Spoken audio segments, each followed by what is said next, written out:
Car je connais les projets que j'ai formés sur vous, dit l'Éternel. Projet de paix et non de malheur. Projet de paix et non, afin de vous donner un avenir et de l'espérance. Lorsque Dieu te voit marié, Dieu considère que ton mariage est un projet de paix. Tu as dit amen, tu as reçu. Non, tu as dit amen en retard, tu n'as pas reçu aussi. Quand tu es marié dans la volonté de Dieu, tu n'as pas besoin d'une prophétie autre.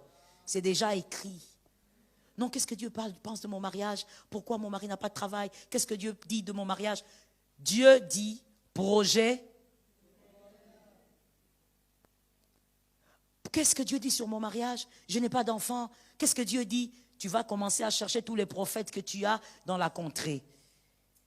Même Dieu, ainsi que les anges, ont pitié de toi. Des fois, je veux que quelqu'un retienne ça très bien. Regarde-moi et tu vas continuer à écrire plus tard. Des fois, on s'embrouille dans une chose. C'est pourquoi tout à l'heure, j'ai parlé de l'importance de l'information. Des fois, on s'embrouille dans ceci, et écoutons-nous bien, surtout les femmes. On croit que Dieu est dans l'agitation. On croit que lorsqu'on a un problème et qu'on commence à s'agiter, on va d'église en église, on entre de retraite en retraite. Je veux même te choquer. Des fois, même quand tu as des problèmes, Dieu ne t'attend pas en retraite. Je te réchoque. Des fois, même quand tu as des problèmes, Dieu ne t'attend pas dans la prière.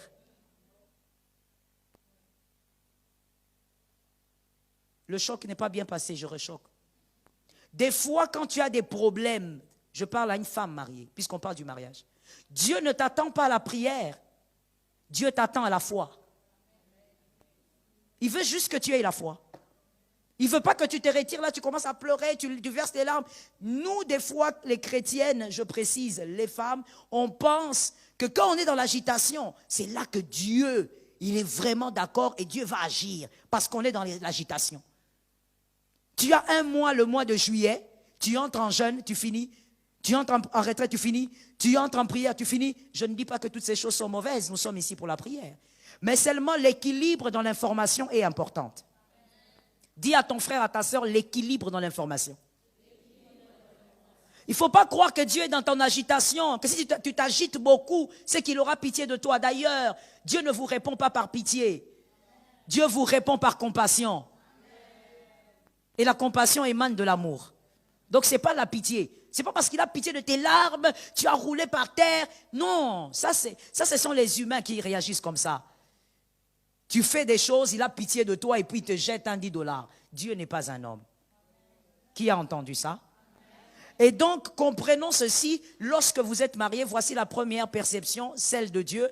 Elle gît à ta porte, c'est-à-dire Dieu veut que tu sois en paix. Dans ton mariage, que tu sois heureuse, que tu sois heureux.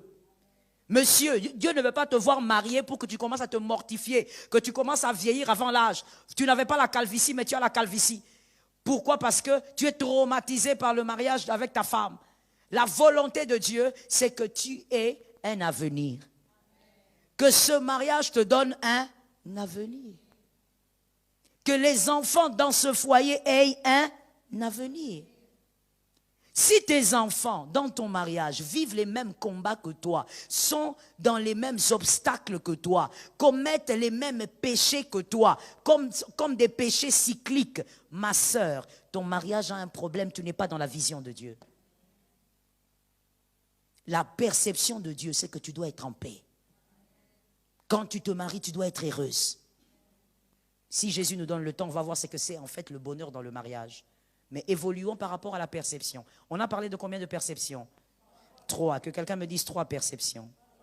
La deuxième perception, c'est celle du cœur de l'homme en général. Le cœur de l'homme. J'ai dit en général, c'est-à-dire, ce n'est pas question des chrétiens païens, mais le cœur de l'homme. Un cœur brut, comme on dit, qui n'a pas le Saint-Esprit. Le cœur de l'homme en général. Psaume 21, 11. Je garde encore votre Bible, mademoiselle. Psaume 21, 11. On va voir là-bas comment fonctionne le cœur de l'homme. Psaume 21, 11 dit ceci. Psaume 21, 11. Laissez-moi le trouver. Voilà, j'y suis.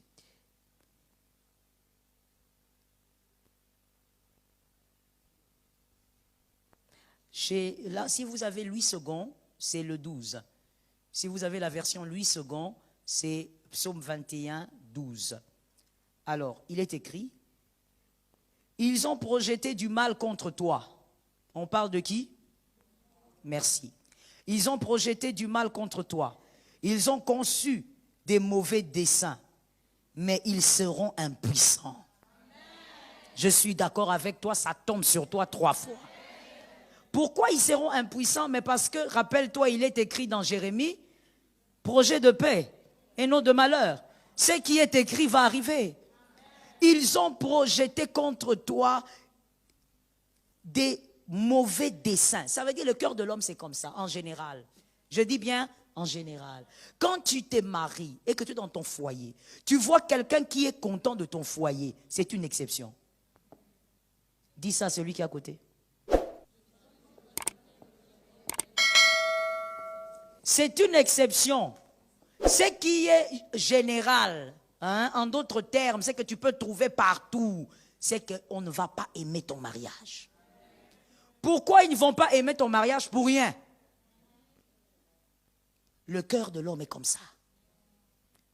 Le cœur de l'homme n'aimera pas le mariage d'une fille qui vient à peine de se marier, elle a 2 ans de mariage. Le cœur de l'homme aussi va haïr le mariage d'une dame qui a fait 40 ans de mariage. Le cœur de l'homme est comme ça. Tu dois savoir, je reprends ça parce que j'ai l'impression que le diable cherche à t'arracher ce que j'ai dit là. Je vais reprendre ça. Lorsque tu vois quelqu'un aimer ton mariage, c'est une exception. Il ne faut pas croire que sur 10, il y a 5 qui aiment. Sur 10 personnes, ils peuvent être à 2. Tous les restes cherchent à voir tes larmes. Voilà pourquoi je donne un conseil gratuit à une femme mariée et à une femme en devenir, à un homme marié en devenir. Ne présente pas tes larmes partout. Ne fais pas voir, tu vois ce qui sort ici qu'on appelle larmes là? Ne fais pas voir ça à n'importe qui. Dis à une voisine, à un voisin, le mental. Dis à une autre, le mental. Arrête d'être là comme ça, de faire couler. À chaque fois que tes émotions montent, tu sens que ça ne va pas, tu fais couler tes larmes partout. Il y a des personnes qui voient tes larmes, qui te donnent des mouchoirs et qui disent que ça coule encore. C'est ça la réalité de la vie, ma soeur, mon frère. Arrête d'être comme dans un dessin animé. La réalité de la vie est tout autre. Ce n'est pas en vain que Jésus lui-même a dit, je vous envoie comme des brebis au milieu des loups. C'est Jésus qui a dit, ce n'est pas un apôtre. Pourquoi Jésus considère que ce monde, c'est comme nous envoyer, nous, les brebis, c'est-à-dire des êtres faibles, fragiles, au milieu des êtres féroces comme des loups? Ça doit te faire réfléchir. Si tu as 10 amis, je te choque. 2 amis sont bons. Les restes sont des loups.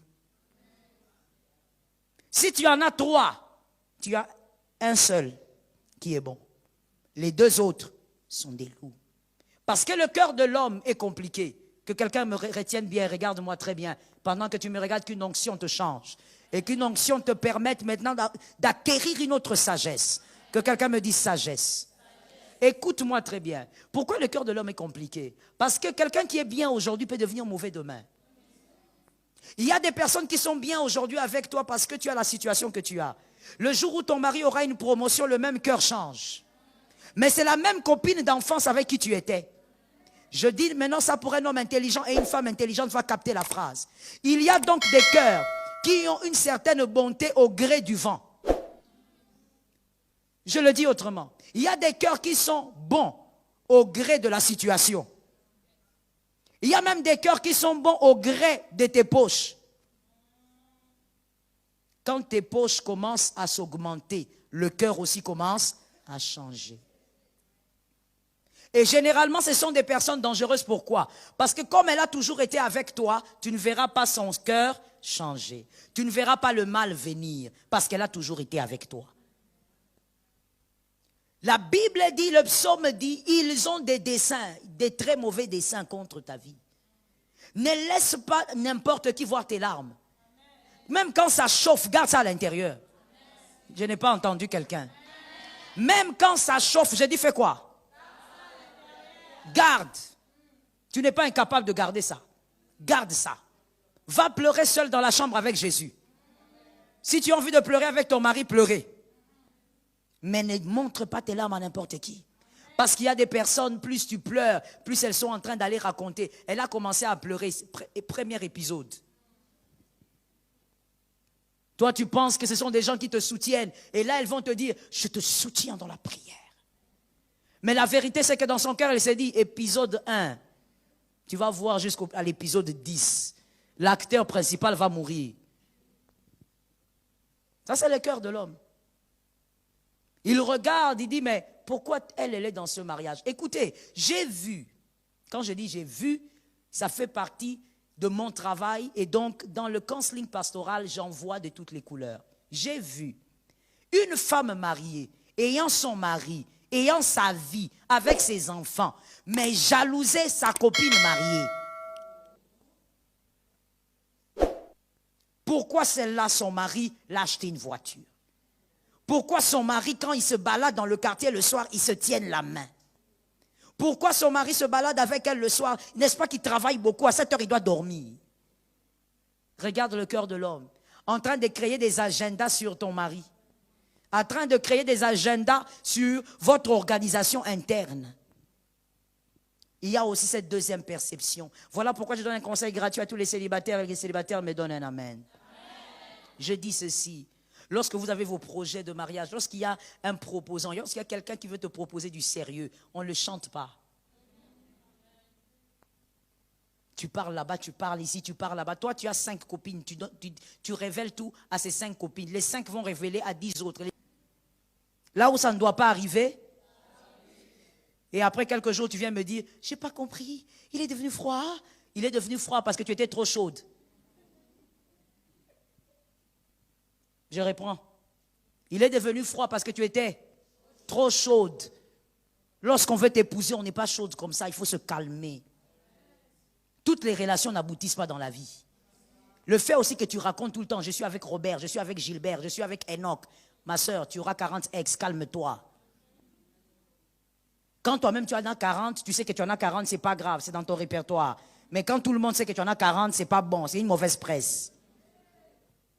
Calme-toi. Hugo t'a dragué, tu es parti parler. Jean-Luc t'a dragué, tu es parti parler. Oh, vous n'avez pas remarqué? Vous ne voyez pas comment il me regarde, ma soeur. Joseph a été vendu parce qu'il parlait trop. Tu vas vendre ton rêve aussi. Calme-toi. Tu as parlé déjà au pasteur, ça suffit. Tu as parlé peut-être à un encadreur, c'est bon qu'on vous aide à évoluer spirituellement. Parce qu'il y a aussi des combats dans toute cette affaire-là. Est-ce que quelqu'un m'entend?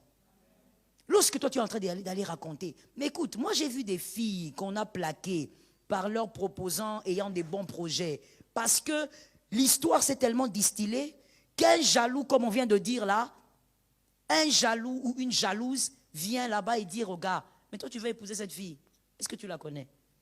Il dit, mais attends, mais justement c'est pourquoi on prend le temps pour qu'on se connaisse et tout, moi je veux l'épouser. Mais cette fille-là a trop avorté. Mais tu vois l'avortement dont on parle, non, écoute-moi très bien, écoute-moi vraiment. Tu vois l'avortement dont on parle sur la sœur n'a jamais existé. La personne a monté toute une histoire. Pourquoi? Pour ne pas voir ce garçon épouser cette sœur. Pourquoi? Parce que la sœur avait parlé à quelqu'un. Cette histoire n'a jamais marché. Parce que le garçon, quand il est venu, il me dit, maman, on m'a dit qu'elle a avorté autant de fois. Moi, je n'ai pas un problème avec son passé, c'est sa vie. Mais elle aurait dû me dire, c'est quand même la femme que je vais épouser. Elle aurait dû me dire la vérité. La fille aussi devant moi et devant le gars, elle dit, je n'ai jamais avorté, je ne connais pas cette affaire. Elle a pleuré, elle a gémi, elle a tout fait. Qui va te croire?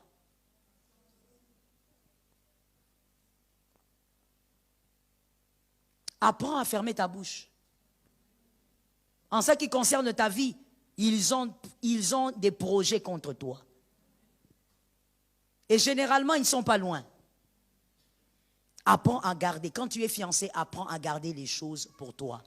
J'ai vu aussi une autre histoire assez bizarre où un garçon a fait son choix et il s'aimait bien avec la fille, mais le meilleur ami du garçon convoitait la femme de l'autre. Et il a tout fait. Et ces couples-là n'ont jamais existé. Moi, je les trouvais aussi très beaux ensemble. Et puis, ils avaient une bonne spiritualité.